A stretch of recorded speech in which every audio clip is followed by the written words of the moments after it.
Pookode veterinary കോളേജിൽ 2ാം വർഷ വിദ്യാർത്ഥി സിദ്ധാർത്ഥന്റെ mobile phone പ്രതികൾ പിടിച്ചുവെച്ചതായി പോലീസ്. മർദ്ദനമേറ്റ കാര്യം സിദ്ധാർത്ഥൻ മാതാപിതാക്കളെ അറിയിക്കാതിരിക്കാനായിരുന്നു പ്രതികളുടെ ഈ നീക്കം. കഴിഞ്ഞ മാസം 16-നാണ് മാതാപിതാക്കൾ സിദ്ധാർത്ഥനെ അവസാനമായി ഫോണിൽ ബന്ധപ്പെടുന്നത്. പിന്നീട് പലതവണ യുവാവിനെ ബന്ധപ്പെടാൻ ശ്രമിച്ചെങ്കിലും നടന്നില്ല.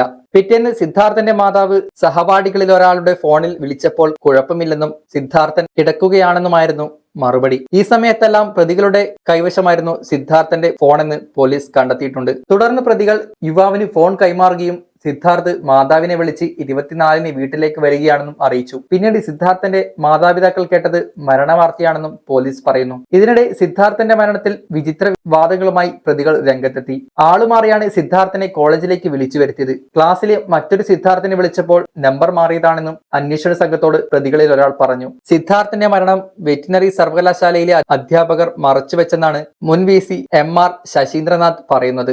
അഭിമുഖത്തിനായാണ് സർവകലാശാലയിൽ എത്തിയത്. അപ്പോഴേക്കും മൃതദേഹം കൊണ്ടുപോയിരുന്നു. റാഗിംഗ് ഉൾപ്പെടെയുള്ള വിഷയങ്ങൾ താൻ അറിഞ്ഞിരുന്നെങ്കിൽ വിഷയത്തിൽ ഇടപെടുമായിരുന്നുവെന്നും ശശീന്ദ്രനാഥ് പറഞ്ഞു. സിദ്ധാർത്ഥന്റെ മരണം നടന്ന് 10 മിനിറ്റിനുള്ളിൽ VC അറിയിച്ചെന്നാണ് ഡീൻ MK നാരായണൻ പറഞ്ഞത്.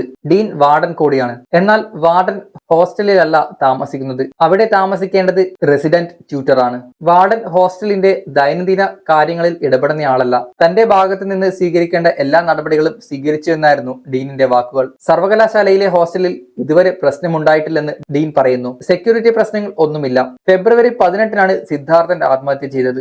അന്ന് മുഖ്യമന്ത്രിയുടെ മുഖാമുഖം പരിപാടിക്ക് അസിസ്റ്റന്റ് വാർഡൻ കുട്ടികളെ കൊണ്ട് പോയിരിക്കുകയായിരുന്നു. അദ്ദേഹം കോഴിക്കോട് നിന്ന് വിളിച്ചു പറഞ്ഞാണ് ആത്മഹത്യാ ശ്രമം നടന്നെന്ന് അറിയുന്നത്.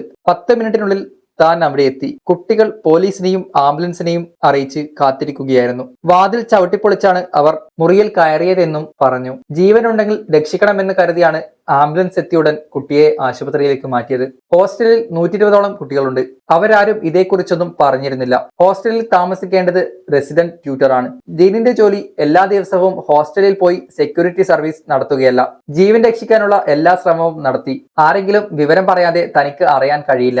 ആരും പറയാത്തത് കൊണ്ടാണ് മർദ്ദനം നടന്നത് അറിയാതിരുന്നത്. താൻ കോളേജിലെ ഒരു കുട്ടിയുടെ വാഹനത്തിൽ ആംബുലൻസിന് പുറകെ ആശുപത്രിയിലേക്ക് പോയി. താലൂക്ക് ആശുപത്രിയിൽ എത്തിയ ഉടൻ മരണം സ്ഥിരീകരിച്ച് 10 മിനിറ്റിനുള്ളിൽ വിവരം ബന്ധുക്കളെ അറിയിച്ചിട്ടുണ്ട്. തന്റെ നിർദ്ദേശപ്രകാരം കോളേജിലെ വിദ്യാർത്ഥിയായ കൃഷ്ണകാന്താണ് സിദ്ധാർത്ഥന്റെ അമ്മാവനെ വിവരം വിളിച്ചറിയിച്ചത്. സിദ്ധാർത്ഥന്റെ അഡ്മിഷൻ ആവശ്യത്തിനെത്തിയപ്പോൾ അമ്മാവനുമായി പരിചയപ്പെട്ട വിദ്യാർത്ഥിയായിരുന്നു കൃഷ്ണകാന്ത്. ഇതൊക്കെ മാനുഷിക പരിഗണനയുടെ കാര്യമാണ്. ഇതെല്ലാം ഡീൻ ചെയ്യണമെന്ന് വാശി പിടിക്കുകയല്ല വേണ്ടതെന്നും നാരായണൻ പറഞ്ഞു.